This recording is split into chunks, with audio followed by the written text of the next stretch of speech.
Halo warga nobar yang pengen kabur dari Konoha. Kayak apa kabarnya babuhan pian hari ini? Nih, dengerin kata Mas Yono.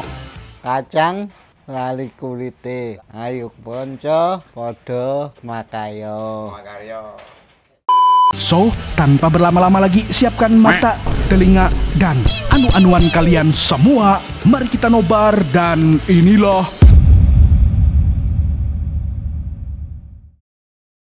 cerita. Dimulai dengan memperlihatkan seorang pria bernama Lee Jun yang hidupnya penuh luka masa lalu. Selama 10 tahun terakhir, setiap minggu dia selalu datang ke kantor polisi untuk mencari tahu perkembangan kasus tentang anak laki-lakinya yang hilang. Namun jawaban yang dia terima selalu sama. Petugas hanya menyuruhnya untuk kembali lagi minggu depan.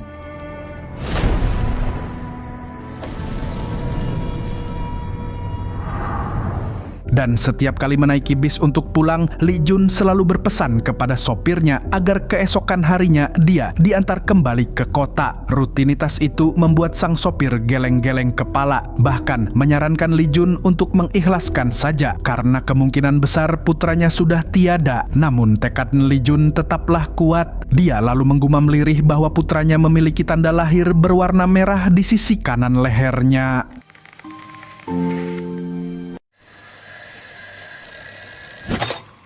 Sehari-harinya Lee Jun mengelola sebuah minimarket yang juga menjadi tempat tinggalnya. Dan hari itu, saat Lee Jun sedang bekerja jadi kasir di minimarketnya sendiri, seorang pria jamet membuat kerusuhan. Beruntung ada wanita barbar yang membantu menanganinya.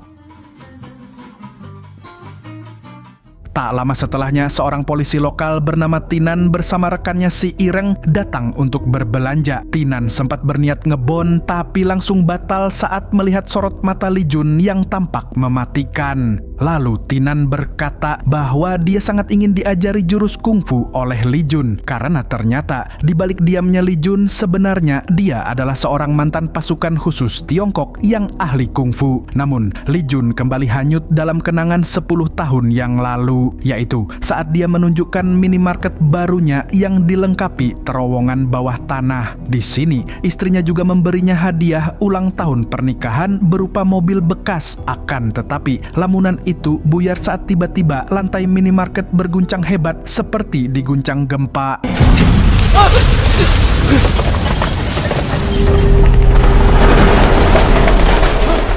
Ada apakah gerangan? Nah, sebelum itu mari saya ajak warga nobar untuk flashback ke 1 jam yang lalu. Di sebuah rumah aman terlihat 2 tentara asing tengah menjaga seorang wanita yang menjadi saksi kunci untuk mengungkap kasus besar. Sementara di luar rumah, beberapa remaja lokal mengejek dan mengusir para tentara asing dari tanah mereka. Hingga tiba-tiba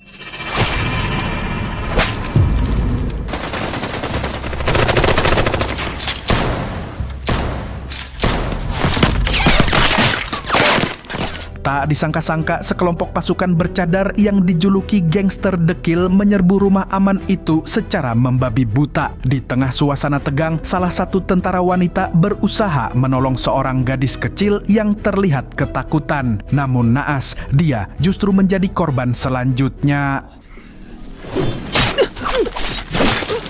Lalu ketika semua tentara asing sibuk bertahan, wanita saksi yang mereka lindungi ternyata telah menghilang. Mereka pun tak sempat mencarinya sebab tak lama kemudian gangster dekil kembali menyerang.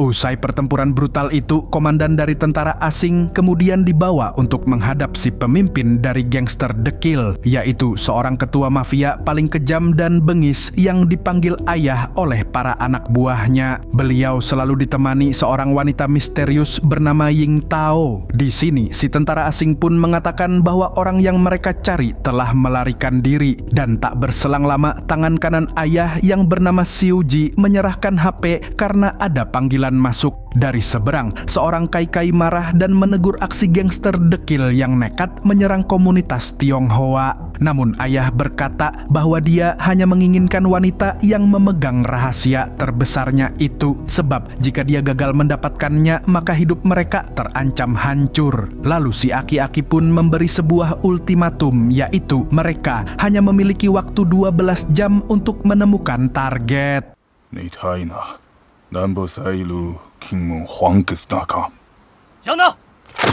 Kembali ke minimarket di mana semua alat komunikasi tiba-tiba terputus. Lalu si wanita barbar dan si Jamet masuk ke minimarket untuk berlindung. Tak lama setelahnya, seorang pendeta dan seorang perempuan bernama Lin Wan datang membawa seorang bocil yang terluka. Dengan cekatan Li Jun bertindak mengeluarkan darah beku di perut anak itu. Dan berkat keahliannya, bocil itu pun sadar dan semua orang bernapas lega. Hingga tak berselang lama, ayah bersama pasukan dekil datang mengepung toko.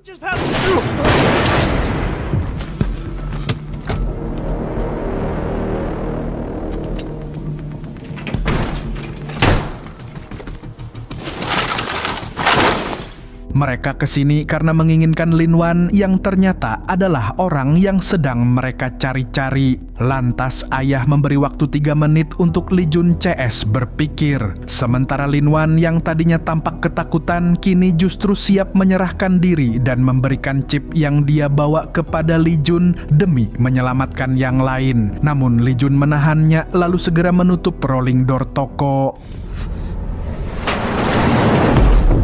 Karena Li Jun menunjukkan perlawanan, ayah lantas memerintahkan tangan kanannya yang kepalanya ditutupi ember baja bernama Yusuf untuk menangkap Lin Wan secara paksa. Sementara di dalam minimarket, tindakan Li Jun diprotes oleh yang lain. Bahkan salah satu dari mereka menarik Lin Wan dan hendak menyerahkannya ke ayah. Akan tetapi pasukan dekil keburu menghabisinya.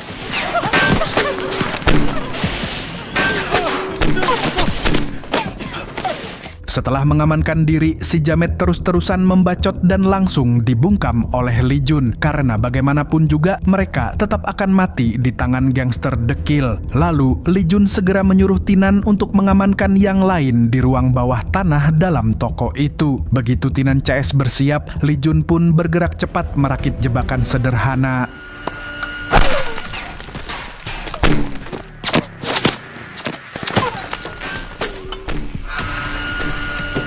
Namun, tutup terowongan ternyata susah dibuka. Dengan keahliannya sebagai mantan pasukan khusus, Li Jun pun membuka tutupnya menggunakan taktik ilmiah. Bersamaan dengan itu, Yusuf dan pasukannya berhasil mendobrak masuk ke minimarket. Tapi tanpa mereka sadari, jebakan Li Jun akan segera menghabisi para pasukan dalam sekali waktu. Li Jun pun berhasil membawa ibu mertuanya dan yang lain ke terowongan bawah tanah. Tapi karena pintu keluarnya susah dibuka, Li Jun bersama Tinan dan seorang gelandangan cat lovers pun terpaksa kembali ke atas untuk mengambil peralatan. Lalu, Li Jun mengecoh pasukan dekil di luar dengan bom asap selagi Tinan dan si gelandangan mengambil barang yang diperlukan. Namun tak disangka-sangka si Yusuf masih hidup dan langsung menyerang Li Jun.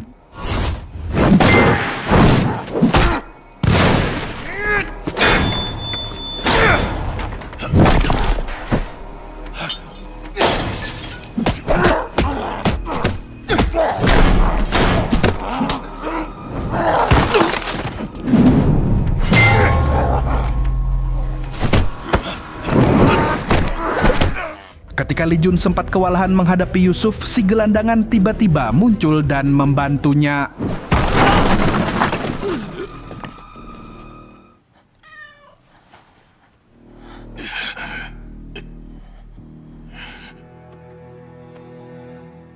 Naas, si gelandangan justru berakhir tewas dan tak berselang lama pasukan dekil lainnya masuk sehingga Li Jun terpaksa menghadapi mereka sendirian.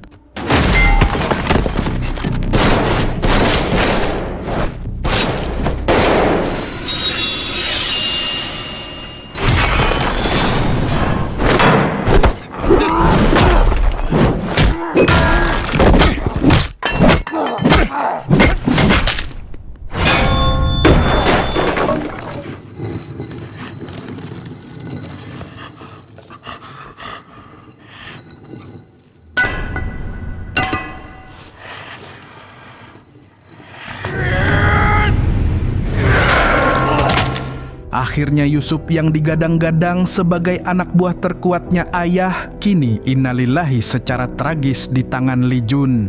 Saat tubuh Yusuf ditemukan, Yingtao yang telah menganggap Yusuf sebagai kakaknya sendiri pun menangis pilu.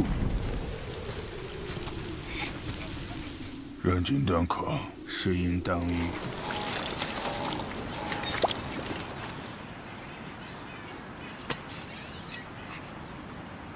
可算姥姥。 Lalu ayah mendekatinya dan memberi nasihat agar Yingtao tidak larut dalam kesedihan. Namun Yingtao yang dipenuhi rasa dendam justru bertekad memburu Li Jun sendirian. Ayah mencoba mengejarnya, tapi Xiu Ji langsung mengajukan diri. Tapi mengingat waktu mereka tinggal 7 jam dan Xiu Ji harus tetap menemaninya, maka ayah mengerahkan anak buah yang lain untuk menyusul Yingtao. Sementara di terowongan bawah tanah, Li Jun meminta yang lain terus maju sedangkan dia akan menghadang musuh.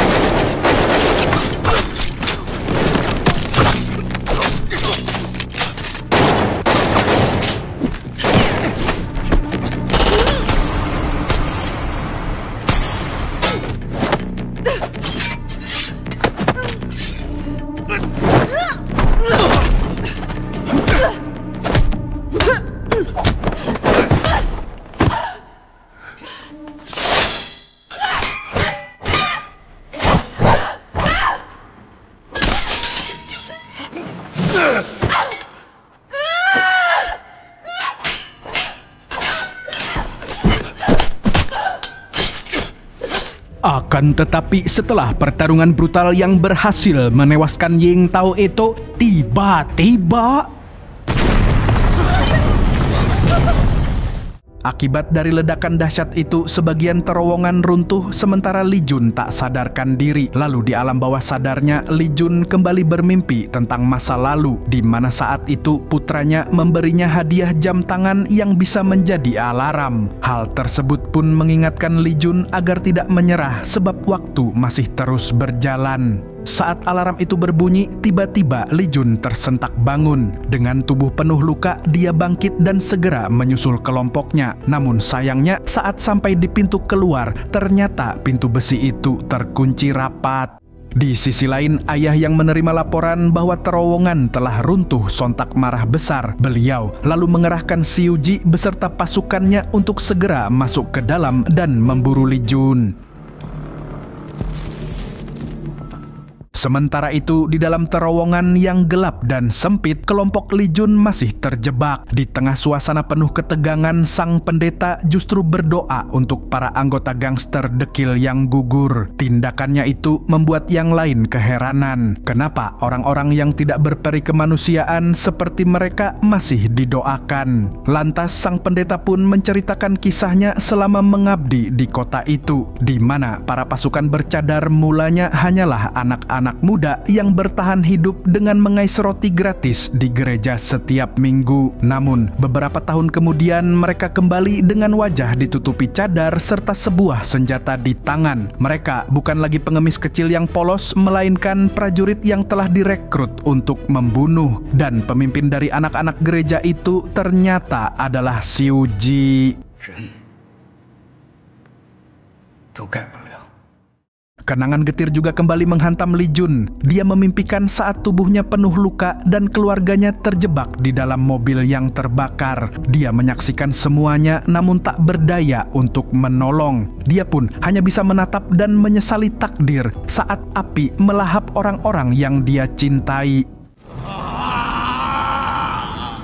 Hingga tiba-tiba dia terbangun dan mendapati Lin Wan berada di sampingnya. Kemudian di sini Lin Wan mengungkap sebuah rahasia besar, yaitu bahwa chip di tangannya berisi catatan hitam gangster dekil yang merupakan kelompok mafia paling berbahaya di Asia Tenggara. Selain itu, di chip tersebut juga ada uang elektronik sebanyak 3 miliar dolar, maka tak heran jika ayah mati-matian memburunya. Lin Wan juga mengaku pernah menjadi bagian dari organisasi kriminal itu, yang mana mereka semua adalah anak-anak yatim piatu yang dididik menjadi mesin pembunuh. Lalu karena sejak kecil Lin Wan ahli di bidang komputer, dia pun menjadi tim IT dan diberi akses ke file rahasia. Dari situlah dia tahu kerusuhan yang membuat mereka yatim piatu ternyata direncanakan oleh organisasi itu sendiri. Selama 3 tahun Lin Wan menyiapkan pelarian dengan membawa chip tersebut.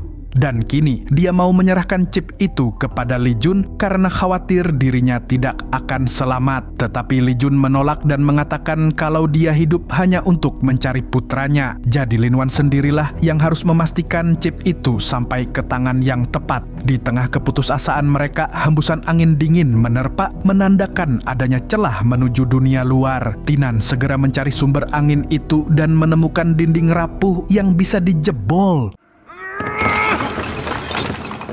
Sementara di sisi lain, salah satu anak buah ayah mendapatkan peta tentang jalur rahasia itu. Tanpa menunda waktu, Si Uji segera mengarahkan pasukannya untuk menuju pintu yang kemungkinan menjadi jalan keluarnya. Namun, ayah meminta beberapa pasukan tetap tinggal untuk membawa jasad Ying Tao keluar.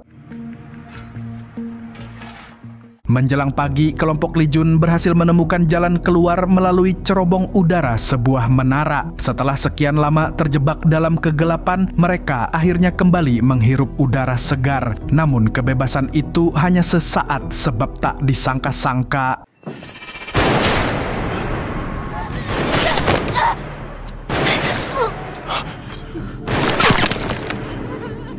Ternyata seorang sniper handal dari gangster dekil sudah menunggu dari kejauhan dan segera melapor ke Si Uji. Lalu saat Lin Wan hendak menyelamatkan sang bocah, dia justru ditembak. Begitu juga dengan ibu mertuanya Li Jun. Dan setelah Li Jun mengatur siasat, baku tembak pun pecah.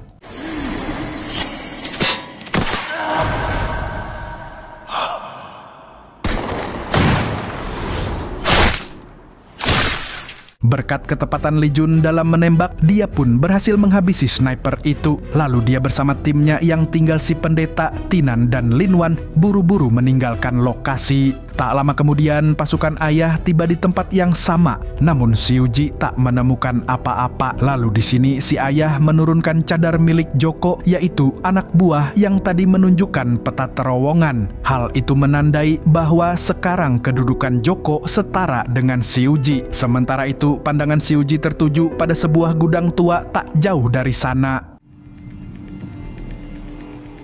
Benar saja, di sanalah Li Jun CS bersembunyi. Menyadari bahaya semakin dekat, Li Jun meminta Tinan membawa yang lain pergi agar Lin Wan tetap bisa menyelamatkan chip itu. Meskipun berat, mereka akhirnya menuruti dan meninggalkan Li Jun sendirian untuk menghadang pasukan musuh.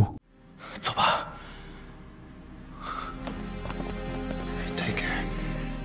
Tak berselang lama, pasukannya Joko sudah sampai duluan di gudang. Joko yang semangatnya semakin membara setelah naik pangkat, kini memimpin pasukannya untuk bergerak. Namun, yang tak mereka sadari, jebakan demi jebakan telah siap untuk menghabisi mereka.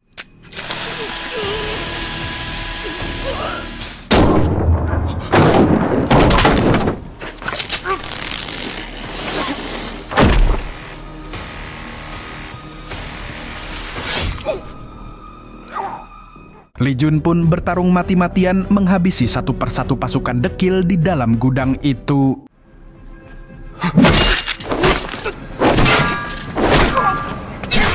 Setelah berhasil merebut alat komunikasinya Joko, Li Jun pun memancing Si Uji dengan memberikan sinyal keberadaannya.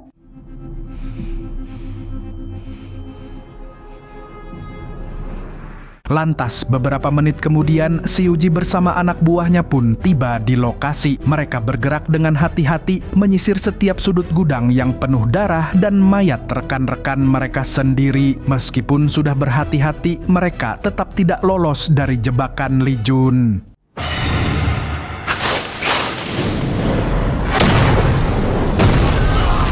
Akibat ledakan itu, anak buah Si Uji habis tak tersisa. Maka sekarang waktunya Li Jun by one brutal melawan Si Uji.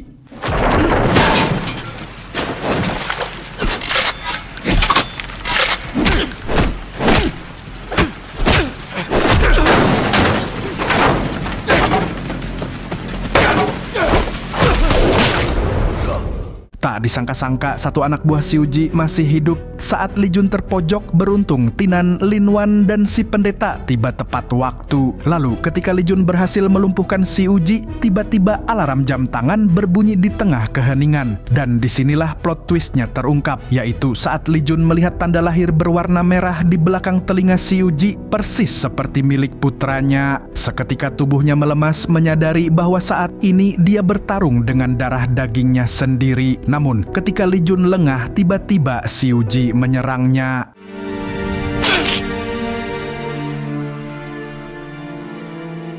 Li Jun yang tidak melawan kini pasrah merasakan perutnya ditikam oleh sang anak yang telah dia cari-cari selama 10 tahun lamanya. Dalam momen reuni yang mengharukan ini, si Uji mulai menyadari bahwa orang yang nyaris dia bunuh adalah ayahnya sendiri.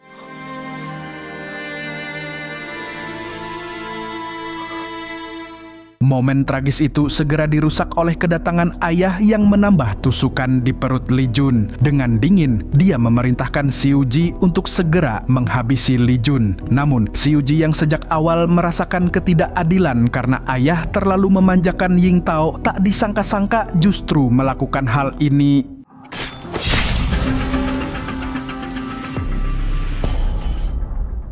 Setelah itu dijelaskan bahwa Li Jun koma dan Tinan memilih pulang ke Tiongkok untuk kembali ke kampung halaman ayahnya. Sementara itu si Uji dijatuhi hukuman penjara seumur hidup. Di akhir film kita diperlihatkan dengan Lin Wan yang bertemu si pendeta di bandara. Namun tiba-tiba raut muka pendeta berubah sambil memperlihatkan chip yang kini berada di tangannya. Father will always be with you.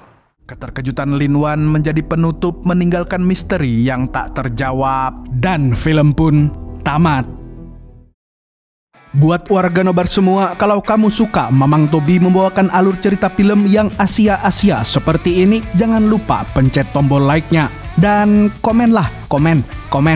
Oke, segitu dulu dari Mamang Tobi, sang pengangguran profesional, mengucapkan sampai jumpa di video selanjutnya. Nah, kalau begitu passwordnya... Burung gundul pamit dulu. Terbanglah